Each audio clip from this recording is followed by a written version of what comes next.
जब राज्य सरकार अपना कुछ नाम अगर वो जोड़ते हैं तो पहले 60-40 के रेशियो में पैसा देना होता था। यानी केंद्र 60% देती थी और राज्य 40%। वो फिर उलट जाता है। जब नाम अपना देते हैं तो फिर केंद्र 40% देती है और राज्य सरकार को अपने खजाना से 60% लगाना होता है, जिसके तहत लाल कार्ड, पीला कार्ड, झारखंड सरकार ने उस ग्रीन कार्ड को भी जोड़ा। उसके बाद में राज्य सरकार ने और भी लोगों को जोड़ा। आप सब लोग भी उसमें जुड़े हैं। पत्रकारगण भी है, वकील भी है, पेंशनधारी भी है, सरकारी कर्मचारी भी है। ये अच्छी पहल है राज्य सरकार की। सुनने में अच्छा लगता है, इसलिए मैंने कहा कि अच्छी पहल है। लेकिन वास्तविकता क्या है? झारखंड में अगर इसकी वास्तविकता की थोड़ा पड़ताल करेंगे तो बड़ा भयावह स्थिति है। सिर्फ ये एक घोषणा मात्र है। और घोषणा मात्र भी इसलिए मैं कह रहा हूं कि पिछले दिनों राज्य सरकार ने निर्णय लिया कि शहरी क्षेत्रों में 50 बेड का हॉस्पिटल होना चाहिए और ग्रामीण क्षेत्रों में 30 बेड का हॉस्पिटल होना चाहिए। यानी किस प्रकार से उसमें आम लोगों को सहूलियत या सुविधा नहीं मिल सके, जो कि ग्रामीण अंचलों में 30 बेड का हॉस्पिटल मिलना मुश्किल, यानी नहीं के बराबर। यानी कुल मिलाकर के ये जो बड़े हॉस्पिटल को ही लाभ मिल सके, या गरीब अपने जहां इतने दूर तक तो पहुंच नहीं सकेंगे, जो छोटा छोटा जो उनको ऑपरेशन वगैरह कुछ करना होता है, अब उसके लिए उनको बड़ा हॉस्पिटल कहाँ खोजेंगे। तो पहले तो सरकार ने उसको किस प्रकार से कटौती करने की कोशिश की, जबकि भारत सरकार का जो गाइडलाइन है, उन्होंने 10 बेड का भी हॉस्पिटल को सूचीबद्ध किया जा सकता है। अर्थात ग्रामीण क्षेत्रों में भी जो छोटा छोटा यहाँ हॉस्पिटल लोग चला रहे हैं, 10 बेड का, दो एक कमरा में, तो वहां भी ग्रामीणों को इलाज की सुविधा उपलब्ध हो रहा था। लेकिन झारखंड सरकार ने उसको भी समाप्त करके और उसको इन्होंने 50 बेड शहरी क्षेत्रों में और ग्रामीण क्षेत्रों में 30 बेड, यानी पहले ही उसको कटौती करने के उन्होंने प्रयास किया। उसके बाद आप सब लोगों ने अखबार में भी पढ़ा होगा, हॉस्पिटल का यूनियन उन लोगों ने भी मांग किया, फिर हमने उस पर पता करने की कोशिश की कि झारखंड में जो पहले 750 हॉस्पिटल को सूचीबद्ध किया है, जहां पर गरीब से गरीब लोग इलाज अपना करा पा रहे थे, लेकिन उसमें भी क्या हुआ, 750 में से 538 हॉस्पिटल का तो फरवरी से पैसा मिला ही नहीं है लोगों। यानी फरवरी हो गया, मार्च हो गया, अप्रैल हो गया, मई भी समाप्त हो रहा है। अब 538 हॉस्पिटल, मतलब आप समझ सकते हैं।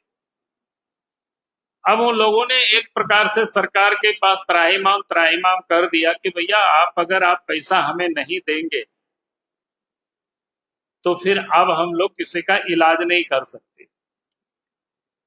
यानी कुल मिलाकर के सरकार जिस रास्ते पर कदम पर चल रही है, इससे गरीबों को उसका कोई लाभ नहीं मिल सकेगा।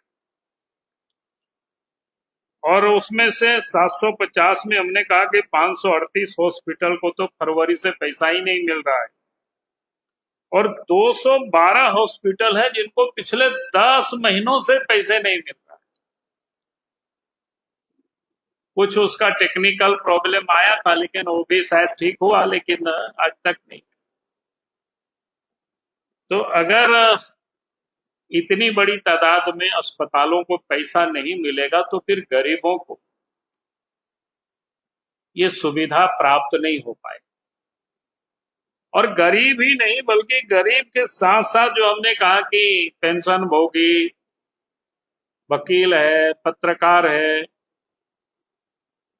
कर्मचारी है, यानी किसी को कोई लाभ नहीं मिल पाएगा। इसलिए एक तो हम सरकार से ये मांग करेंगे, भाई केंद्र सरकार का जो गाइडलाइन है, एक तो 10 हॉस्पिटल तक को सूचीबद्ध करना, ताकि ग्रामीण अंचलों में भी गांव के गरीबों को स्वास्थ्य सुविधा मिल सके। और उसमें जो कठिनाई आती है, एक तो जिला स्तर पर शिकायत निवारण समिति होती है, जिसका प्रावधान होता है कि प्रत्येक महीना में मीटिंग होना, बैठकें होना, लेकिन वो होता नहीं। अधिकांश जिलों में यही देखा गया है, जानकारी हमने प्राप्त करने की कोशिश की, वो होता नहीं। फिर राज्य स्तर में भी जो शिकायत निवारण समिति है, प्राधिकरण है, उसकी भी वही हाल है। और जिस कारण से गरीबों को ये लाभ ठीक प्रकार से वो नहीं मिल पा रहा है, और इसलिए हम सरकार से ये कहेंगे कि भाई आप इसको ठीक करें। और हमने देखा कि जब भी प्रेस के लोग मंत्री से बात करते हैं तो उनका जवाब आता है क्या कि ईडी वालों ने फाइल ले गया, आप सबको ध्यान में होगा। लेकिन मैं उस पर एक विषय में कहना चाहूंगा। पहली बात तो मेरी जानकारी में कोई सरकारी अस्पतालों में कहीं पर कोई ईडी वालों ने छापा नहीं मारा। अगर जहां कहीं भी छापा मारा है तो बिचौलियों के घर में, दलालों के घर में छापा मारा। तो फिर अगर वहां से ईडी ले गया तो फिर वहां फाइल क्या कर रहा था? दलाल के घर में, ईडी के घर में, या कर्मचारी के घर में भी फाइल क्या काम कर रहा था? फाइल तो ऑफिसों में होता है। इसका मतलब ये गड़बड़ी हुआ। अगर मंत्री जी का कहना ये सत्य है तो मैं कहूंगा कि मंत्री जी को पहले उन लोगों के ऊपर एफआईआर लॉन्च करनी चाहिए जिन लोगों ने ऑफिस की फाइल को अपने घरों में और दराज में रखा था। और नहीं तो इस प्रकार की इधर उधर से बातें नहीं चलेगी, नहीं बनेगी बातें। ये लोगों को कब तक आप धोखा देंगे और ठगेंगे। तो एक तो ये विषय था मेरा, ये बड़ा महत्वपूर्ण विषय है, क्योंकि देश के प्रधानमंत्री आदरणीय नरेंद्र मोदी जी का ये बड़ा महत्वाकांक्षी योजना है सब उनका, कि हर को स्वास्थ्य की सुविधा उपलब्ध हो। लेकिन झारखंड में वो स्वास्थ्य की सुविधा उपलब्ध नहीं हो रही, बल्कि वो सुविधा को यहाँ एक प्रकार से समाप्त कर रही। आम लोगों को उसका जो लाभ मिलना चाहिए वो नहीं मिल रहा।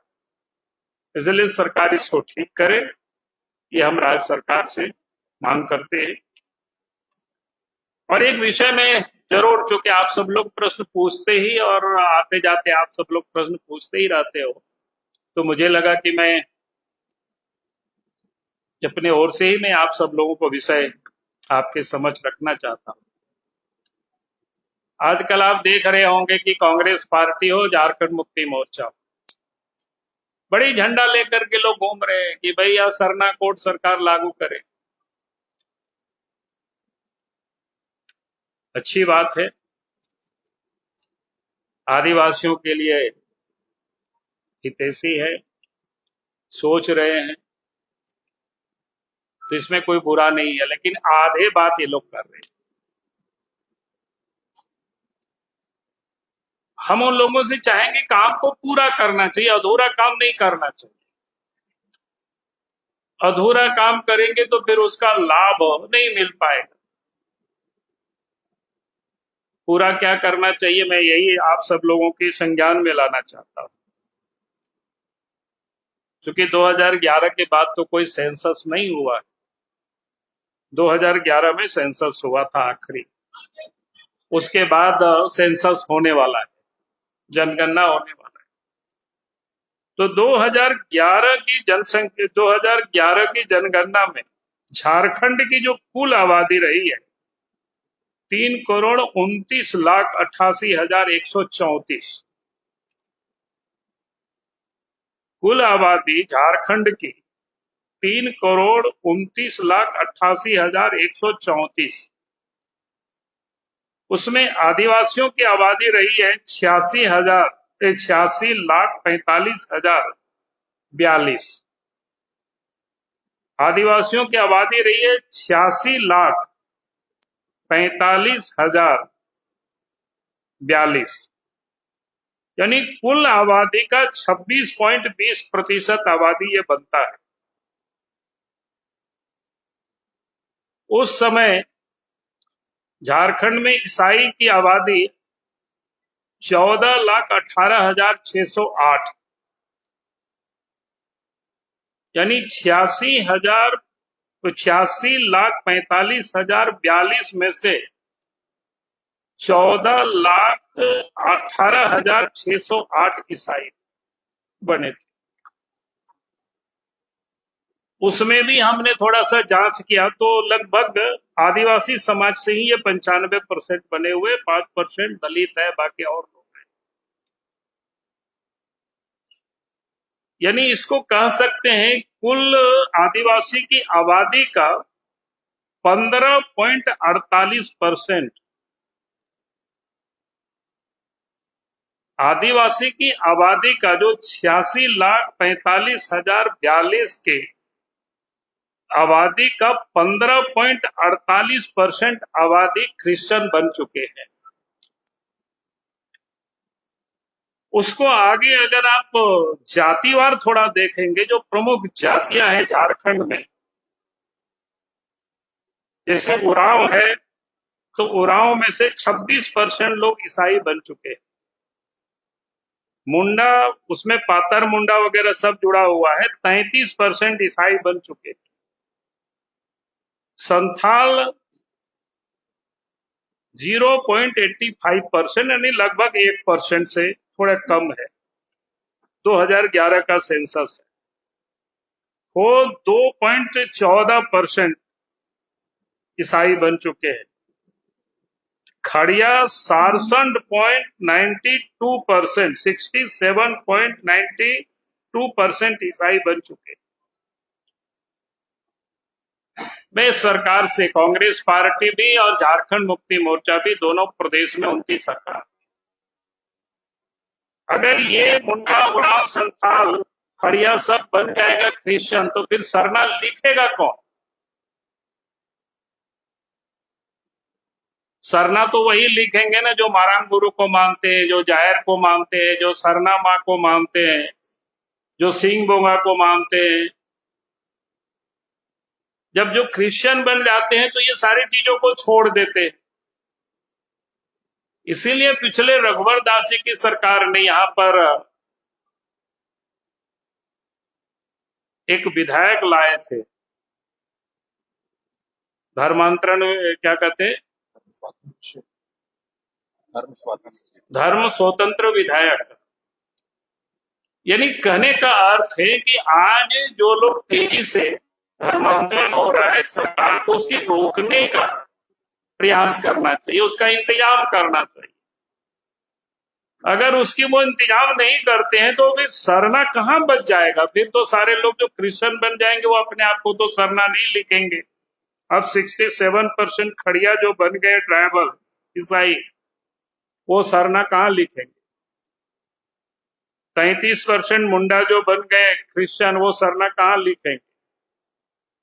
26% ईसाई जो बन गए उरांव, वो कहां सरना लिखेंगे? भाई वास्तव में अगर सरना के लिए वो सरकार चिंतित है,